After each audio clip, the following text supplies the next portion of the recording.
All right, let's talk about something we're all told to avoid at family gatherings: politics. Specifically, what's going on with American national unity? In a time when it feels like we're all so divided, how do we even start a conversation about what holds us together without just driving each other further apart?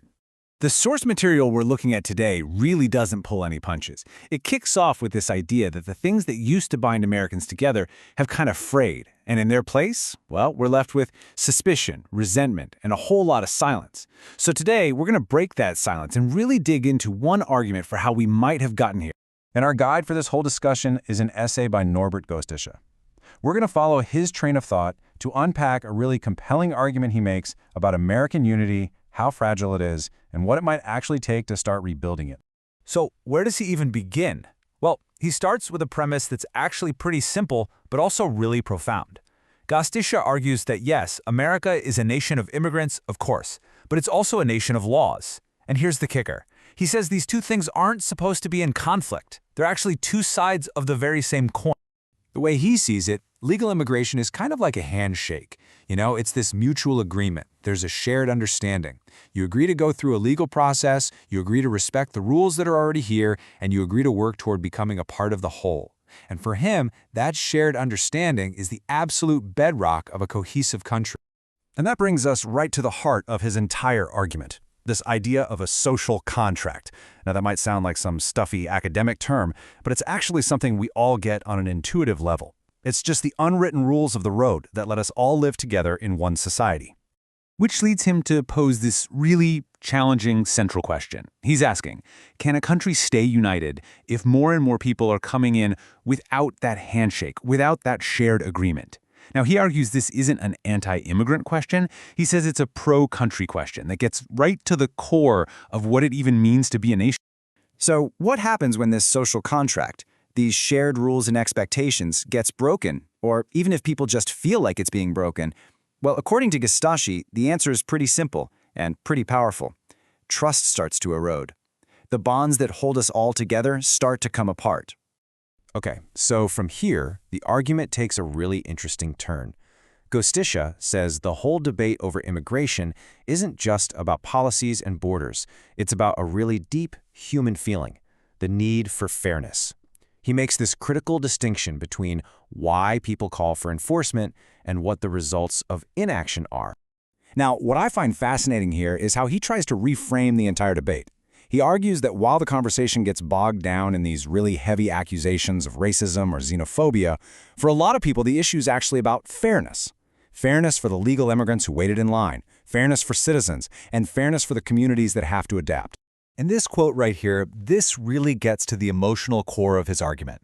He's basically saying that when you have a system that looks like it's rewarding people for breaking the rules, while the people who patiently followed them get punished or ignored, that's a recipe for resentment. And for him, resentment is the absolute enemy of national unity. It's like a poison. So if that's the problem, what's the solution? Well, Gostische brings up a concept that, let's be honest, has a long and very complicated history in this country: assimilation. But, and this is important, he's really quick to say that the way he defines assimilation is totally different from how it's been used in the past to justify, erasing people's culture. See, in his view, assimilation isn't about making everyone the same. It's about creating a common ground where lots of different cultures can actually thrive. He's asking us to think about whether it's possible to have a shared civic identity, common laws, shared values like freedom, a common language, without demanding that people give up their individual heritage. And his conclusion on this point is a really challenging one. He basically says that diversity on its own, without some kind of unifying framework of shared values to hold it all together, doesn't lead to strength. It leads to fragmentation. It's a provocative thought that really makes you stop and think. So where does that leave us? Where do we go from here? Well, first, Gostische points a finger at what he calls a total failure of political leadership on both sides. And then he lays out a set of 6 principles that he believes could help us find a path back to being a more unified country. According to him, our political leaders have given us this false choice. It's like you either have to be for tough enforcement or you have to be for compassion, but you can't be for both.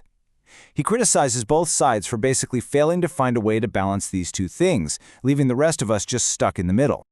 And here are his principles for getting out of that trap. Now, the crucial point he makes is this: these aren't a buffet where you can just pick the one or two that you like. He challenges us to embrace all of them at the same time. He's arguing that a healthy nation has to be able to welcome immigrants, value a legal process, enforce its laws, and treat people humanely, all at once. And to bring it all home, he shares something personal about his own parents. This quote reminds us that for so many immigrants, the goal wasn't to change America. The goal was to join it, to embrace the values and ideals that made it this beacon of hope in the first place. So what's the big takeaway from all this? Gostish's final point is a really powerful one. Unity isn't the enemy of diversity. In fact, he argues it's the very soil that allows diversity to grow. Having a shared set of rules doesn't crush our differences, it creates the very conditions where our differences can coexist and flourish. And that leaves us with a real challenge, doesn't it? If a shared social contract, an agreement on the rules, is the key to a unified nation, then what are the terms of that contract today, in the 21st century? That's a huge question, and it's one that all of us have a stake in helping to answer.